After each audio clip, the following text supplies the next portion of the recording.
বন্ধুরা, খালেদাস কিচেন থেকে চলে এলাম।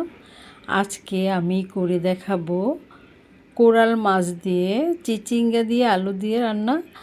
আর এখানে আমি মাছটা যে হলুদ লবণ মাখিয়ে মরিচের গুঁড়া মাখিয়ে ভেজে রেখেছি। আর এখানে আমি হলুদের গুঁড়া, মরিচের গুঁড়া, পেঁয়াজ বাটা, রসুন বাটা সব একসাথে মাখিয়ে দিয়ে দিলাম।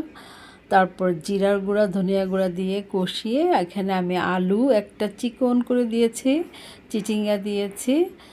তারপর খুব ভালো করে কষিয়ে আমি দিয়ে দিলাম 1 কাপ পানি, দিয়ে আবারও ঢেকে দিচ্ছি কিছুটা সময়ের জন্য। তারপর দিয়ে দিলাম কোরাল মাছটা, দিয়ে আবারও ঢেকে দিচ্ছি। এখন আমি দিয়ে দিব উপর থেকে ধনিয়া পাতা। এই তরকারিটা অনেক ভালো লাগে, আর গরমে এই ধরনের তরকারি আমাদের শরীরের জন্য অনেক উপকারী।